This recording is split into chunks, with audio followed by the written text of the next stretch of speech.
All right, everybody, please welcome Nick Kingham.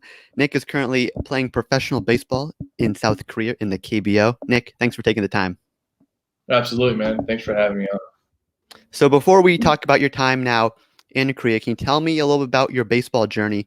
Because I understand you almost flirted with a perfect game of sorts in your debut and then got drafted before that. Tell me a little about what your journey been like.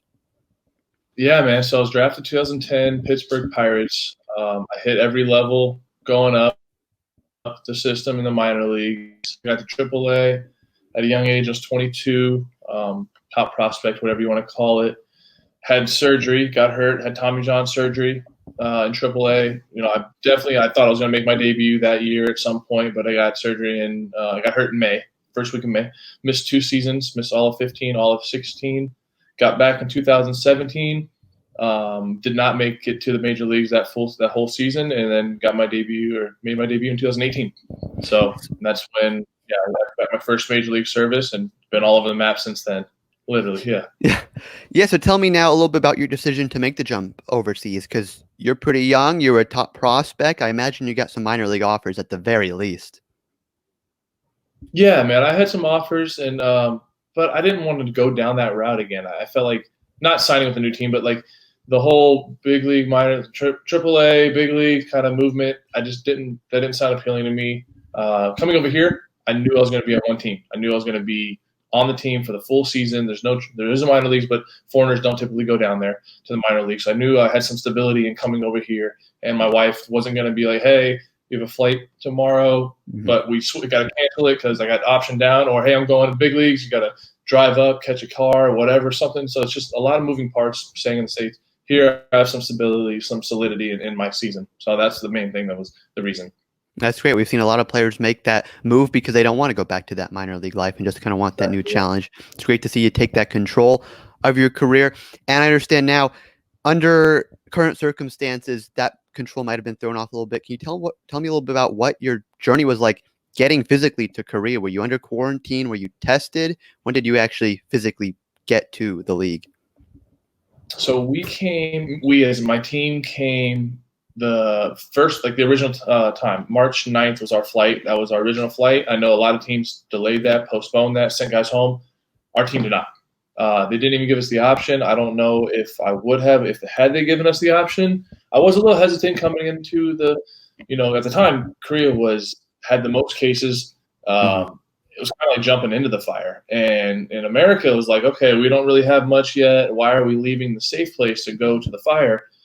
But that switched as soon as we got here. Like America got hit with crazy people freaking out. They got locked down, all this stuff. And in turn, South Korea here was kind of on the upside, on the upswing. Things were getting better here. No lockdown was ever in place. People just like stayed home and did what they're supposed to do and didn't interact with people for the time being and really just stopped spreading the whole virus. So in hindsight, I'm definitely glad I came here when I did. No quarantine was needed. I got here, like I said, March 9th. I think they implemented the quarantine March 20th. So anybody who came, 2 weeks after, 10 days after I did, had 2 weeks of quarantine. So I'm glad we missed that. My wife and I came the same time. So, yeah, I'm glad that we didn't have to do that. I didn't have to sit at home for 2 weeks while she was in a government facility just sitting waiting. Yeah, so that's great. You get there, you played it safe, you're there. Then tell me, what were you doing when you were in Korea? Did you check out a lot of sites being first time overseas? Did you have a car with you kind of traveling around, or do you kind of just want to stay indoors? We did as much as we were kind of allowed to. They said no public places, wear a mask whenever you go out. When we got here, it still was cold too. So it was still in the 20s, 30s during the day sometimes. So it was not very good, like exploring weather. But we went to some restaurants. We explored some malls here and there. Not many people were out because of weather, first of all. But we tried to be as safe as we could. But while still living a life and while still trying to explore as much as we could, but always being safe, safety first. So, yeah, we were just being as cautious as we could, but definitely still trying to explore and get the culture as much as we could. And I'm asking all the guys now, kind of what was their quarantine content? Were you a Tiger King guy? What were you watching on Netflix during that time? Dude, we crushed that. That was a no-brainer, man. That blew up. Everybody was talking about it, and we were watching it right along with everybody else. So that was something. A new season of Ozark came out. I watched that.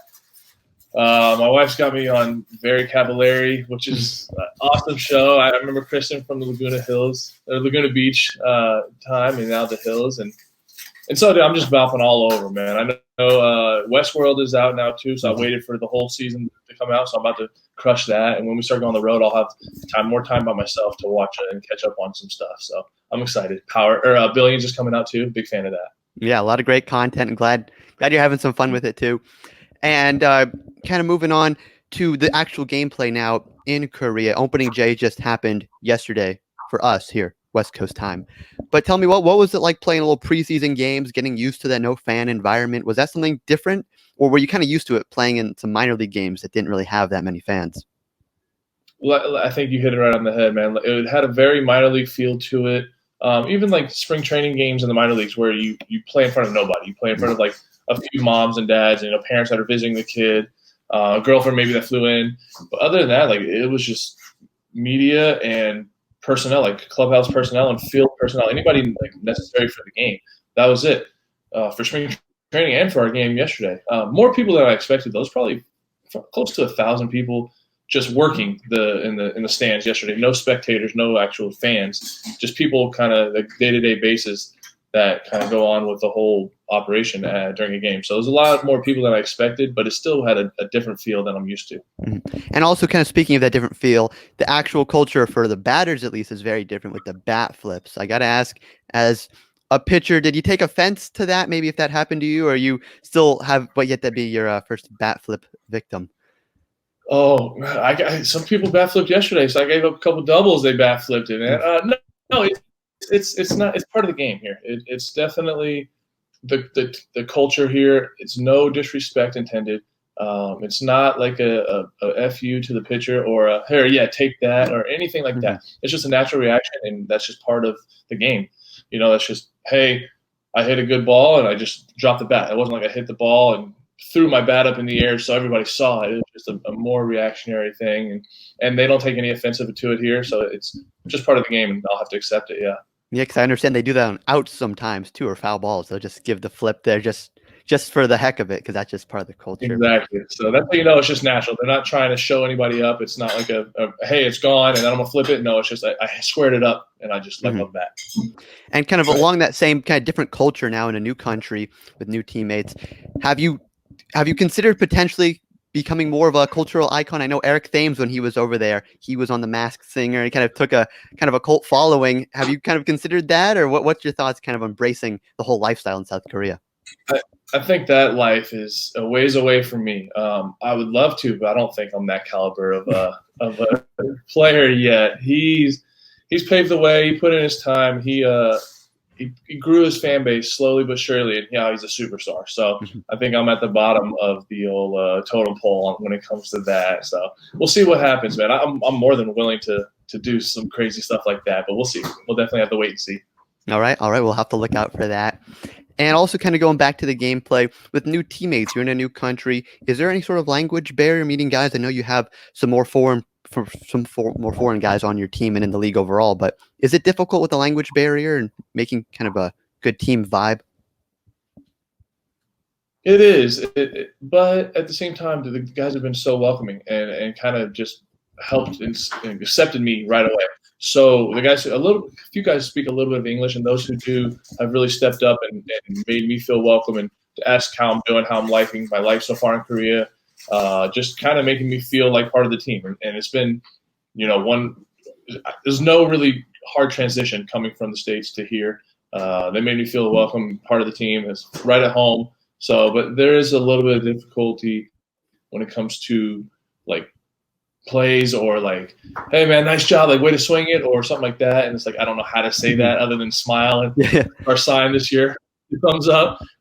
So I mean, I know like good and like way to nice effort and stuff like that, but it feels forced, and I just want to become more cultural to where I can just sound more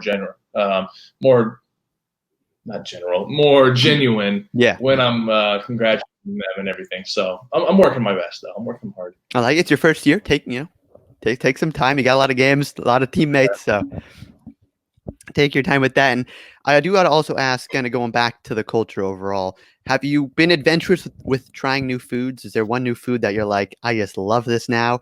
And is there one food maybe you kind of miss and you're like, oh, I kind of missed that back in the States? Oh yeah. I'm very adventurous. My wife and I, we try to go to as many different cultural places as we can. But I love bibimbap, dude. It's Mm, like a so bibimbap is what it's called. It's a rice, egg, meat bowl, all and like some wow. vegetables all mixed together. It's kind of like a teriyaki bowl, which people would know in the states. But it is so good. It's amazing. The food here is incredible. They love their meat, their grilled meats, their pork, their beef. It's just you're not going to go hungry here. What I miss from back home, like a pizza, I guess, like just unhealthy food, chicken fingers, uh, hamburgers, like In and Out. I'm a big In and Out fan, so I'm West Coast. Other like little things like that, which I mean, you can get it here for sure, but it just has a different taste, and it's not the same. It's not home. You know what I mean? So Mhm. just little things like that, but it's not like a make or break anything. Well, the teriyaki bowl type cuisine you described sound pretty good. So I would try that. Yes. I would try that. And kind of wrapping up here, ESPN just did broadcast opening day. They're cycling through a couple different teams, 6 days a week. They're going to have one game on. But the timing of those games, for us here in the States at least, is not ideal. 1 a.m. Eastern last night. I think it's 5:25 Eastern tonight or this morning.